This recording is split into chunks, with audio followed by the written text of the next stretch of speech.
कहानी की शुरुआत में हम बिशप को देखते हैं, जो कि दुनिया का सबसे बेहतरीन कॉन्ट्रैक्ट किलर था। लेकिन अब बिशप अपनी पहचान छुपाकर एक मामूली सा बोटमैन बन गया था। रोज की तरह अपना काम निपटाकर बिशप एक रेस्टोरेंट में चला जाता है और बड़े ही मजे से अपने ड्रिंक को एंजॉय करने लगता है। तभी उसके पास एक औरत आकर बैठ जाती है और उससे कहती है कि वह काफी दिनों से उसे ढूंढ रही है, क्योंकि उसका बॉस चाहता है कि वह 3 लोगों का स्वर्ग का टिकट काटे।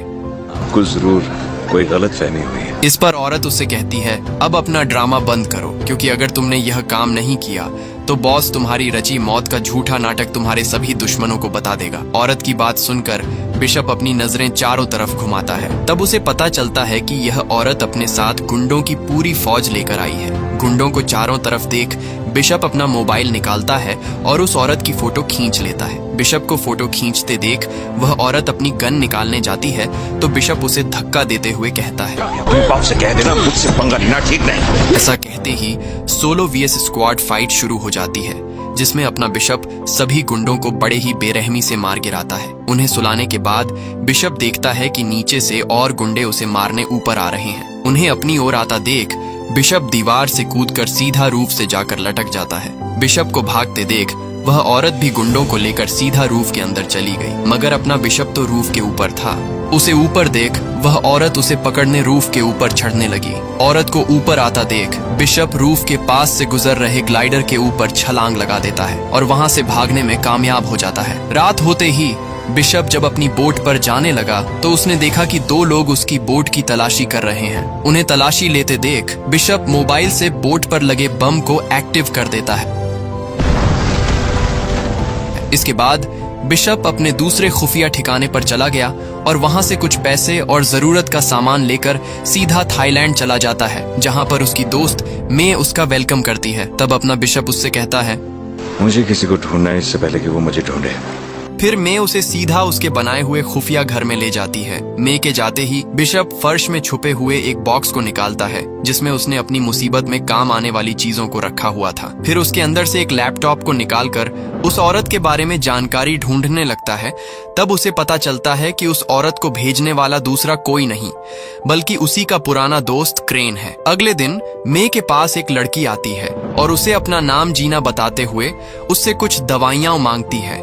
तब मे उसके हाथों पर मारपीट के निशान देख लेती है। निशान देखकर मे उससे कहती है, हेल्प चाहिए, मगर जीना मे को साफ मना कर देती है और वहां से चली जाती है। रात होने पर मे को समुद्र में खड़ी बोट से जीना के चिल्लाने की आवाजें आने लगती है। तब मे दौड़कर बिशप के पास चली जाती है और फिर उसे उस लड़की की मदद करने का कहती है। पहले तो बिशप उसे मना कर देता है, ऐसा कहते हुए कि उनका आपसी झगड़ा है। लेकिन बिशप जब दूरबीन से देखता है तो उसे कुछ गड़बड़ लगती है। इसी वजह से वह उस लड़की को बचाने चला जाता है। बोट पर जाकर बिशप देखता है कि एक मोटा आदमी लड़की को बड़े ही बेरहमी से मार रहा है। तब बिशप मोटे से कहता है, जाने दे उसको, लास्ट चांस।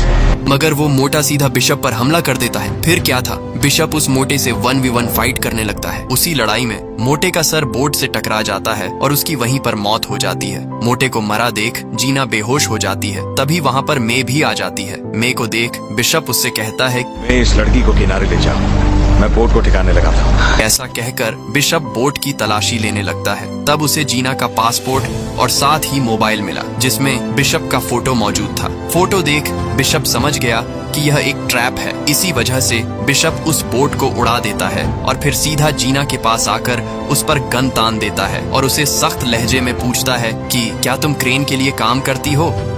तब जीना घबराकर उसे सारी बातें बता देती है कि यह सब क्रेन के प्लान का हिस्सा है। दरअसल ये सब करने के लिए क्रेन उसे ब्लैकमेल कर रहा था। उसको बस यही कहा गया था कि बिशप को अपने प्यार के जाल में फंसाने के बाद क्रेन को कॉल करना है, फिर उसका काम खत्म हो जाएगा। मगर अपना बिशप जीना से कहता है, तुम कॉल तो करोगी, लेकिन जब मैं बताऊंगा। अगली सुबह बिशप जीना के बारे में छानबीन करता है। तब उसे पता चलता है कि जीना कंबोडिया में तस्करी होने वाले अनाथ बच्चों को सहारा देती है। यह देख बिशप हैरान हो जाता है कि कैसे जीना अच्छे दिल की मालिक होने के बावजूद भी वह क्रेन के लिए काम कर रही है। इसी का पता लगाने बिशप सीधा जीना के पास जाता है और उसे यह सब करने के पीछे की वजह पूछता है। तब जीना उसे बताती है कि कैसे क्रेन ने कुछ हफ्तों पहले कुछ अनाथ बच्चों को उसके सामने मार दिया। और फिर उसे धमकी दी कि अगर उसने यह मिशन नहीं किया तो वह सभी बच्चों को मार देगा, और इसी वजह से मुझे बच्चों की जान बचाने के लिए यह सब मजबूरी में करना पड़ रहा है। जीना की बातें सुनकर बिशप को मन ही मन उसके प्रति प्यार हो जाता है, क्योंकि बिशप भी अनाथ था।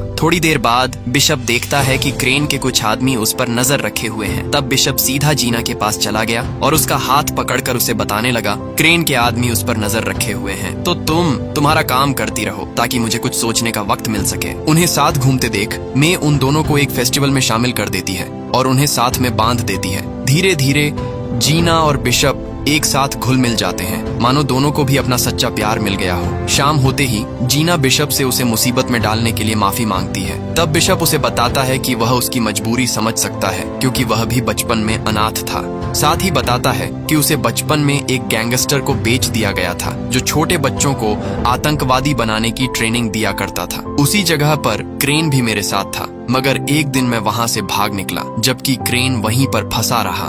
तब उस गैंगस्टर ने उसके भागने की सजा क्रेन को दी, तो इसी बात का बदला अब क्रेन मुझसे ले रहा है।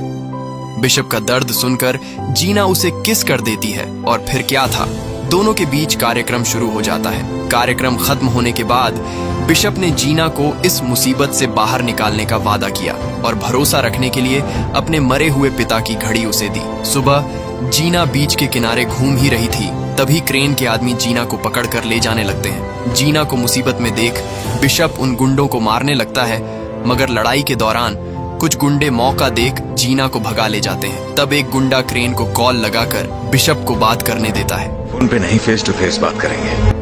ऐसा कहते ही बिशप सीधा क्रेन के अड्डे पर चला गया। तब क्रेन उससे कहता है कि अगर तुम्हें जीना को जिंदा देखना है तो मेरे लिए 3 आदमी को मारना होगा, और हाँ, सभी मौतें हादसा लगनी चाहिए, मर्डर नहीं। इसमें पहला आदमी है अफ्रीका का एक गुंडा जिसका नाम क्रिल है, जो दुनिया के सबसे खतरनाक जेल में कैद है। साथ ही क्रेन उसे एक ट्रैकिंग डिवाइस देता है ताकि काम पूरा होने के बाद क्रेन के आदमी उसे बचा सकें। लेकिन तब बिशप क्रेन से पूछता है कि क्या गारंटी है कि जीना अब तक जिंदा है। इस पर क्रेन उसे बताता है, हर एक आदमी को खत्म करने के बाद तुम्हारी बात जीना से करवाई जाएगी। इसके बाद बिशप अपने पहले मिशन के लिए मलेशिया चला जाता है और उस जेल के बारे में जानकारी इकट्ठा करने लगता है। तो उसे पता चलता है कि जेल में घुसना इतना भी आसान नहीं है, क्योंकि उस जेल को समुद्र के बीचों बीच बसे एक आइलैंड पर बनाया गया है। अगर कोई बचकर जेल से भागा भी तो उसे समुद्र की शार्क जिंदा निगल लेगी। अब जेल में चोरी छिपे घुसना तो मुमकिन नहीं था। इसी वजह से बिशप अपना दिमाग चलाते हुए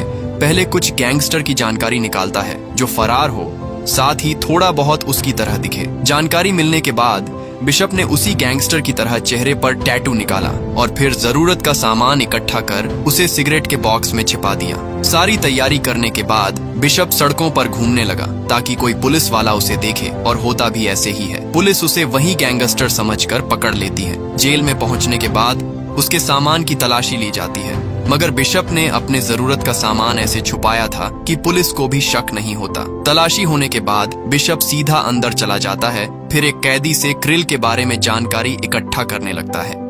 थोड़ी देर बाद उसके सामने क्रिल आ जाता है। तब बिशप देखता है कि क्रिल के साथ हमेशा 4 से 5 बॉडीगार्ड मौजूद रहते हैं। बिशप उसे मारने के बारे में सोच ही रहा था, तभी वो देखता है कि क्रिल को मारने उसका दुश्मन कैदी जा रहा है। फिर बिशप बड़े ही चालाकी से उस कैदी को मार गिराता है और क्रिल का दिल जीत लेता है। जान बचाने की खुशी में क्रिल उसे रात में दावत के लिए बुलाता है। तब बिशप मान तो जाता है, मगर एक शर्त के साथ, जब वो दोनों मिलेंगे उसके बॉडीगार्ड बाहर रहेंगे। इस पर क्रिल उसे कहता है, बुलाया किसने है? शाम होते ही 2 पुलिस ऑफिसर बिशप को लेकर क्रिल के पास चले जाते हैं, और फिर क्या था, क्रिल को अकेला देख अपना कॉन्ट्रैक्ट किलर उसे मार देता है और ऐसा दिखाता है कि खाने की वजह से उसकी मौत हुई हो। उसे ठिकाने लगाने के बाद बिशप सीधा जेल के दीवार के पास जाकर लाया हुआ विस्फोटक दीवार में लगा देता है। विस्फोटक होते ही दीवार में छेद हो जाता है। तब बिशप क्रेन के दिए हुए ट्रैकिंग डिवाइस को निगलकर सीधा समुद्र में छलांग लगा देता है। इधर बिशप को बचाने आई टीम बिशप को ट्रैक करती है और उसे बोट पर चढ़ा लेती है। ऊपर आने के बाद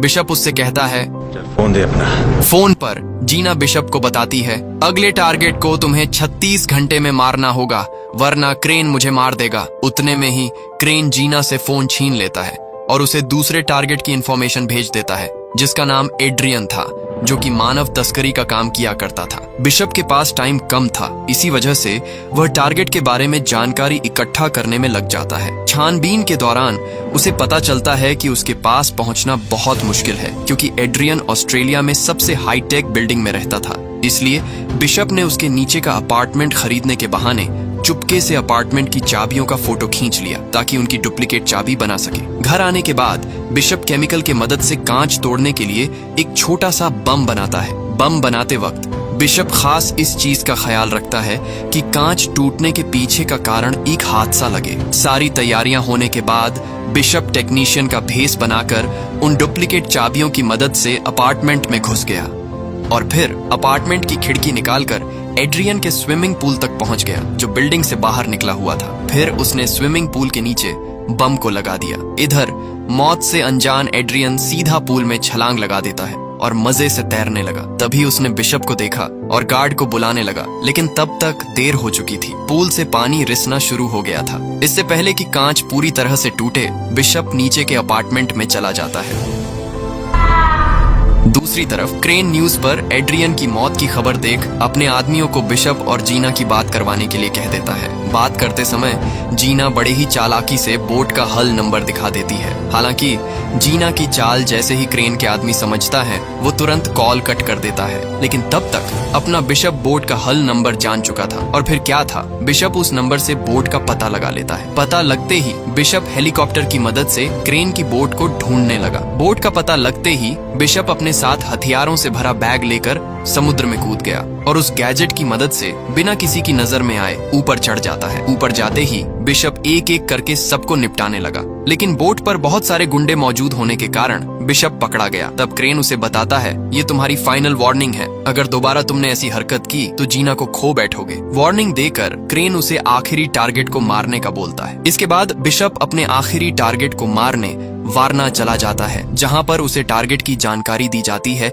जिसमें अमेरिका के वेपन डीलर को मारना था। फिर बिशप उसकी पूरी सिक्योरिटी की जांच करने लगा। जल्द ही उसे पता चलता है कि टारगेट एक ऐसी जगह पर रह रहा है जो कि पूरी तरह से जमीन के नीचे है और वहां पर सबमरीन बनाने का काम चलता है। इसी वजह से वहां की सिक्योरिटी बहुत ज्यादा सख्त थी, यानी कि साफ था, अंदर जाना इम्पॉसिबल है। लेकिन बिशप को इम्पॉसिबल चीजों को पॉसिबल करने के लिए तो जाना जाता था। इसी वजह से बिशप ने एक लूप होल ढूंढ निकाला और सीधा स्नाइपर लेकर टारगेट के छत पर पहरा दे रहे गार्ड के पैर पर गोली चला दी। इसके बाद बिशप चुपके से अस्पताल के छत पर चला गया, जहां पर जाते ही वह इमरजेंसी हेलीकॉप्टर में छुप गया और बिशप के प्लान के मुताबिक वही इमरजेंसी हेलीकॉप्टर उस गार्ड का इलाज करने टारगेट की छत पर चला गया। हेलीकॉप्टर लैंड होते ही बिशप छत के रास्ते बिल्डिंग में एंटर कर गया। एंटर होते ही बिशप सारे कैमरे बंद कर देता है। कैमरों में गड़बड़ी देख टारगेट के गार्ड उसे सिक्योरिटी रूम में शिफ्ट करने ले जाते हैं। पता करो कौन घुसा है। ऐसा बोलकर अंदर चला जाता है। अंदर जाकर टारगेट हैरान हो गया, क्योंकि अपना बिशप पहले से उस रूम में घुस चुका था। लेकिन इस बार बिशप टारगेट पर गोली नहीं चलाता, बल्कि उससे हाथ मिला लेता है, क्योंकि बिशप को क्रेन के इन्हें मारने के पीछे का कारण समझ आ चुका था। दरअसल क्रेन ने जिन्हें मारने का मिशन बिशप को दिया था, वो सब उसके कॉम्पिटिटर थे। मतलब इन्हें मारकर क्रेन को अपना कंपटीशन खत्म कर देना था। ये सब बातें बताकर बिशप मैक्स के साथ एक प्लान बनाता है, जिसमें मैक्स को मरने का नाटक करना था, ताकि क्रेन को यकीन हो जाए कि उसका आखिरी कॉम्पिटिटर भी खत्म हो चुका है। प्लान के मुताबिक मैक्स सबमरीन के पास चला जाता है और जैसे ही वहां पर धमाका हुआ, बिशप मैक्स को बचाकर एक टापू पर ले आया। फिर क्रेन को कॉल कर उसे जीना को छोड़ने कहता है, लेकिन तब क्रेन बिशप को पहले मैक्स की लाश दिखाने का कहता है। इस पर बिशप उसे बता देता है कि मैक्स की लाश तुम्हें सबमरीन के बंकर में मिलेगी। बिशप की बात सुनकर क्रेन अपने सभी गुंडों को मैक्स की लाश ढूंढने भेज देता है। दरअसल यही बिशप के प्लान का हिस्सा था, ताकि क्रेन अकेला मिल सके। इसके बाद बिशप क्रेन की बोट पर पहुंचा और वहां के क्रेन के थोड़े बहुत आदमियों को मारकर जीना के पास गया। क्रेन अपने आदमियों को मरा देख बोट के बम को एक्टिव कर देता है। दूसरी तरफ बिशप बम को एक्टिव हुआ देख जीना को बोट के पॉड में छुपा देता है, ताकि जीना की जान बच सके। उसके बाद बिशप और क्रेन के बीच जोरदार फाइट शुरू हो जाती है। तब बिशप क्रेन को मौका देख जंजीरों से बांध देता है और उतने में ही बोट पर बड़ा सा ब्लास्ट हो जाता है। इधर पॉड से जीना बोट को ब्लास्ट होते देख बिशप की मौत पर रोने लगी। थोड़े दिन बाद हम जीना को देखते हैं, जो कंबोडिया में बच्चों के साथ थी। तभी वहां पर उसके सामने बिशप आ जाता है और इसी सस्पेंस के साथ ये मूवी खत्म हो जाती है। बाकी आप तो समझदार हो।